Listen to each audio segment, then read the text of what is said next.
toutes et à tous, merci de nous rejoindre pour un nouvel épisode et une nouvelle saison du Club Excellence. C'est une saison exceptionnelle, une saison sur une thématique clé, la relation client, et puis un titre, le client est-il toujours roi?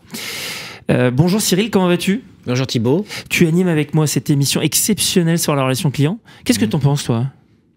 Pour moi c'est la clé, la relation client. Et est-ce que le client est toujours roi? C'est un peu la question C'est la question. Se poser aujourd'hui. Et on n'est pas tout seul. Voilà. Et on n'est pas tout seul puisque nous sommes avec Dominique Béguet. Bonjour Dominique. Bonjour. Comment vas-tu? Bien. Tu représentes et tu es Béguet associé, Ouest parisien, Val-de-Loire, donc plusieurs antennes, si j'ai bien compris, à Paris, à Versailles, à Tours. À Boulogne. Et à Boulogne. Voilà. Très belle ville, Boulogne. Effectivement, là où nous sommes aussi. Béguet associé, spécialiste de la relation client, on peut le dire? On essaie. On essaie. Ça fait combien d'années que la relation client est importante? Alors 20 ans dans ce domaine-là et 10 ans pour Béguet associé. Ouais. Le nerf de la guerre, c'est la relation. Ouais. Et la thématique d'aujourd'hui, c'était le client est-il toujours roi? Alors aujourd'hui, je pense que c'est toujours ce que l'on cherche en finalité. Oui. Mais le roi, ce mot-là me dérange un peu. Il faut que les choses soient équilibrées. Ouais. Et quand un roi vous demande quelque chose, il faut toujours lui dire oui. Et parfois, on peut dire non à un client parce qu'à un moment donné, il nous demande des choses qui sont pas envisageables. Et la relation client, c'est pas toujours de dire oui, mais c'est essayer au maximum de le satisfaire. Oui, parce que c'est une obligation de lui faire comprendre que tout n'est pas possible dans un budget qui est forcément restreint, c'est ça? Budget restreint, et puis surtout, on a un métier qui est réglementé. Oui. Donc, on a un devoir de conseil, on a un devoir d'accompagnement, et en disant oui à tout le monde, il y a un moment donné où on passe à côté de choses importantes. Bien sûr. Et je pense qu'il est aujourd'hui serein de rééquilibrer cette relation client, et surtout d'avoir ce mot à la place du roi, c'est satisfaction. Je pense que c'est ça le point le plus important. Que le client soit satisfait et que l'on puisse répondre à ses attentes et surtout le guider. Parce que parfois, le brief au départ est un peu compliqué, complexe, et c'est l'expérience du consultant ou du responsable de l'agence de lui dire « Attention, monsieur, à un moment donné, votre brief, il est compliqué, vous allez chercher longtemps. » Et on le voit souvent avec des jeunes qui arrivent sur le marché, qui ont un brief super précis, et cette chose-là, c'est notre devoir aussi de lui dire « allégez-le, attention, ça, vous allez chercher longtemps. » Donc, peut-être que vous pourriez avoir une autre approche. C'est ça la première chose à faire pour établir cette relation de confiance avec le client? Ce recadrage en quelque sorte? Je pense, après avoir bien écouté, parce que l'écoute, c'est important, il faut qu'on puisse apporter au client notre expertise. Et aujourd'hui, sur le marché, où souvent dans notre métier, on se dit « Ah là là, le particulier vend en direct, etc. » Ce que je dis souvent à des propriétaires qui veulent nous confier un mandat, qu'est-ce qu'on va vous apporter? Vous pouvez vous mettre dans des revues ou des sites spécialisés et vendre tout seul. Oui. Mais nous, on va vous apporter une expertise et une connaissance de la demande client. Oui. Et c'est ça qui va faire la différence, et c'est ce qui fait la différence chez nous aujourd'hui, pour apporter notre expertise, notre écoute client, puisque au final, un client propriétaire qui veut vendre, il a besoin de connaître le marché. Qui connaît le marché aujourd'hui? Ce sont des gens qui sont des acteurs sur ce marché-là, qui connaissent bien un endroit, une zone, et c'est important aujourd'hui de pouvoir aller dans ce sens. Cyril, là on a parlé de la table, du recadrage, du démarrage effectivement de cette relation client. Il y a d'autres étapes? Allons-y. Il y a d'autres étapes, elles évoluent, je pense, tout au long de la relation. Oui. Là, tu étais plus sur le côté vendeur, mais l'acquéreur aussi, il y a une évolution.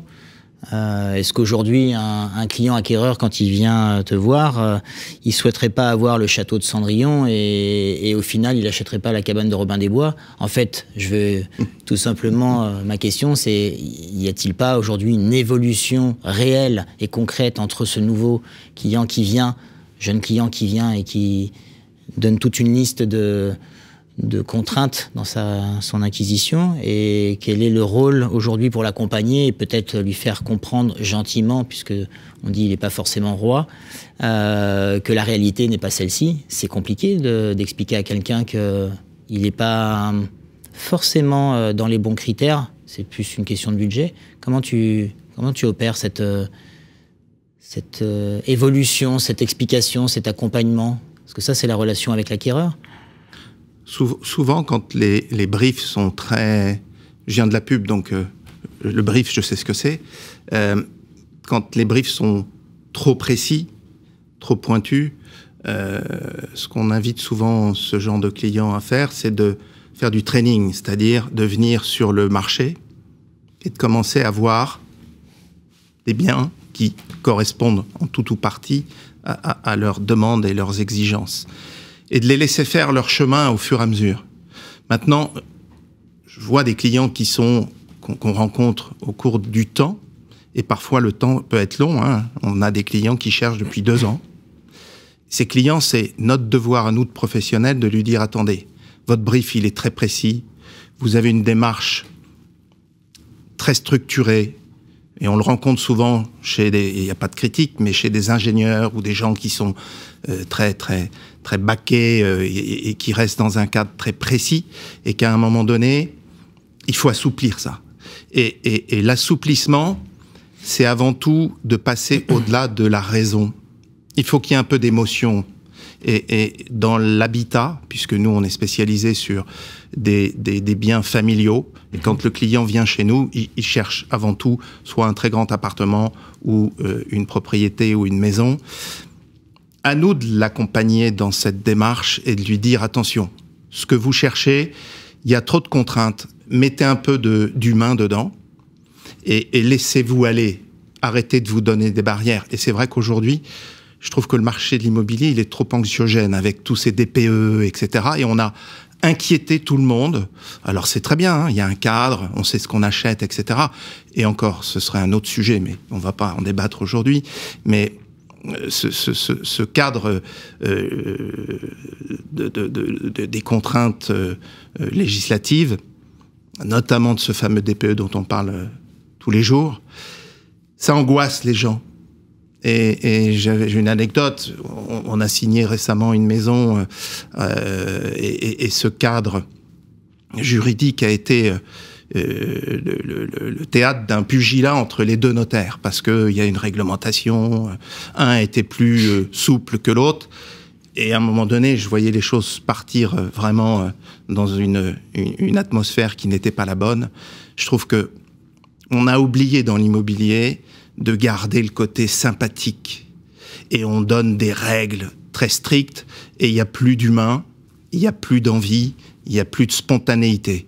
Et ça, il faut que, je pense, tous les acteurs aujourd'hui repartent sur de bonnes bases et ne se laissent pas engloutir par cette réglementation qui devient un peu compliquée. Ça me fait penser à tout ce qu'on signe et qu'on ne lit jamais. Et alors qu'on passe du temps là-dessus, ça ne sert à rien, alors qu'on devrait justement se focaliser, se concentrer sur l'essentiel, la relation client. Est-ce que justement, je suis bien à cet endroit? Exactement. Est-ce que ma famille va s'épanouir à cet endroit? Oui. Est-ce que je sens bien? Oui. Alors on n'est pas dans le feng shui, mais quand même. Mais c'est ça. Et c'est ça que vient chercher le client. L'importance, et en tout cas, chez Béguet Associés, c'est un point clé.